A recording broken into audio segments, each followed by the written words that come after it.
Magandang araw sa ating mga kababayan from Luzon, Visayas, and Mindanao. Kamusta? Ito naman po ang inyong kaibigan, ang munting tinig ng ordinaryong Filipino. So welcome po kayo dito ha. At syempre kung kayo ay bago sa ating channel, huwag nyo naman kalimutan mag-share, mag-like at saka mag-subscribe. So ito na nga, alam nyo kung ano naman ang drama ng mga Duterte de Hard supporters? Dahil po sa sobra nilang pagkabigla, hindi nila akalain na alive and kicking si Pangulong Bongbong Marcos. Kasi ilang araw na rin nilang inaatake ang Pangulo na nagpunta daw ng Amerika biglaan tapos nagpagamot sa John F. Kennedy Hospital mula po sa St. Luke. May mga doktor daw sila na mga nakakausap, handa daw mag-testify tungkol po sa kung ano ang tunay na kalagayan ni Pangulong Bongbong Marcos. Pati yung number ng room sa St. Luke, pati yung direksyon, alam po nila. And only to find out na diskubre ng ilang mga vlogger na peke pala yung GC na budol daw sila. Ngayon, hindi sila makapaniwala dahil naglabas po ng Pangulo ng ebidensya na siya po ay alive and kicking and fit sa pamamagitan po ng press conference. Tapos, ang mga Duterte de Hard supporters, galit na galit. Kasi bakit pa daw po nag-jumping jack ang Pangulo? Kailangan pa daw mag-jogging? Bakit? No? So, lahat-lahat lang kina-question nila. Hindi talaga sila makapaniwala dahil unang-una, hindi nila mapangatawanan yung kanilang kasinungalingan na patay na ang Pangulo. Kasi ilang araw na daw patay ang presidente eh. Ilang araw nila na binobordahe na si Pangulong Bongbong Marcos ay nawala na po ng hininga, nakaratay na sa banig ng pakaramdaman, at kanya-kanya ng deny kung sino po talaga yung sources.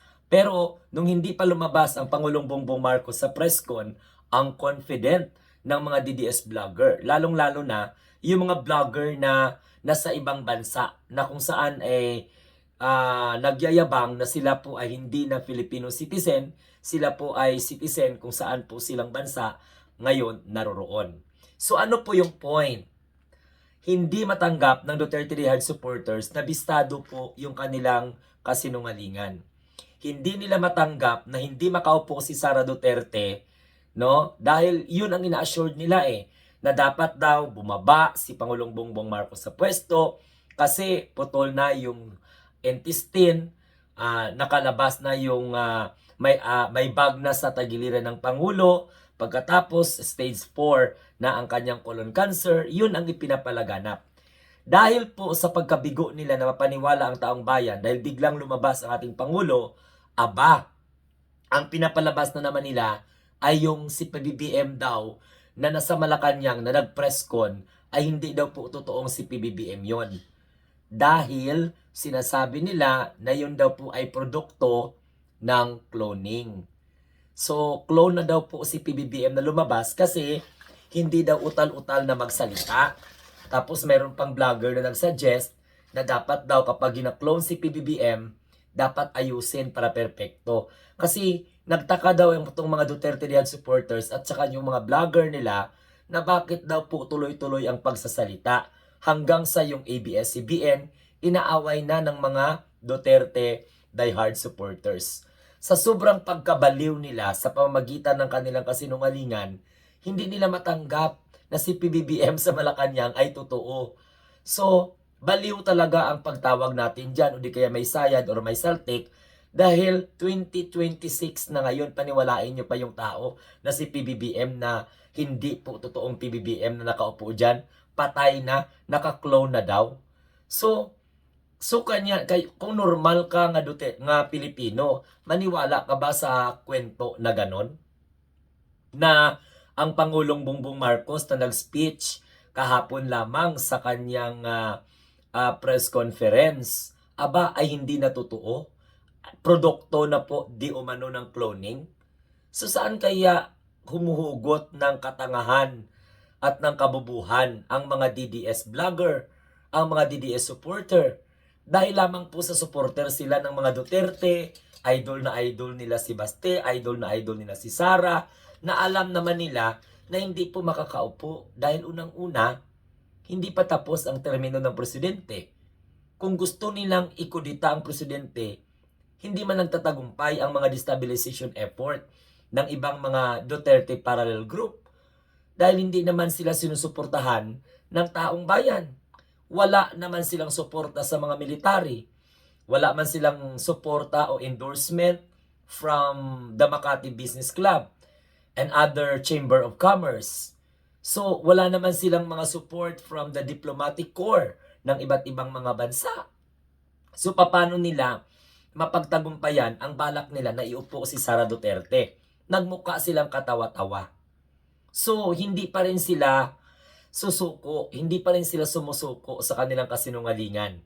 Dahil hindi nag-take effect yung may cancer, may sakit, namatay na, lantang gulay na, nakaratay na sa banig ng karamdaman.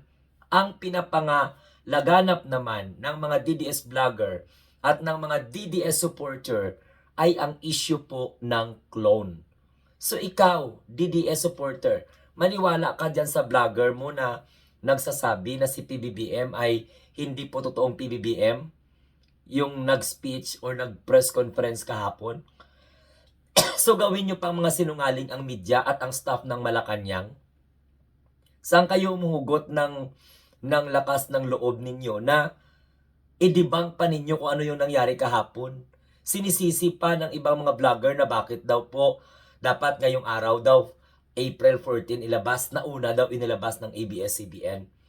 So talagang klaro talaga na fake news peddler talaga ang ilan sa mga Duterte diehard supporter, lalong-lalo na itong mga vlogger na wala lang, basta makapaparami lang ng mga views, marami lang mga followers, hindi nila iniisip na meron pong hindi magandang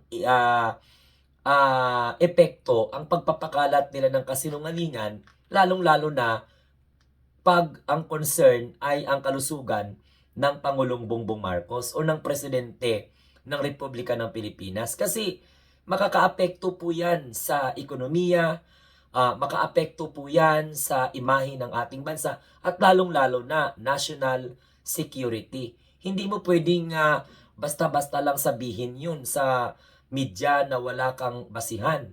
Kasi pag health na ang pinag-uusapan, may mga nagamonitor din ng mga medical terms sa kalusugan ng ating mahal na presidente. So ayan, nagsalita na ang ating mahal na presidente na huwag paniwalaan ang ganyang klaseng mga kasinungalingan.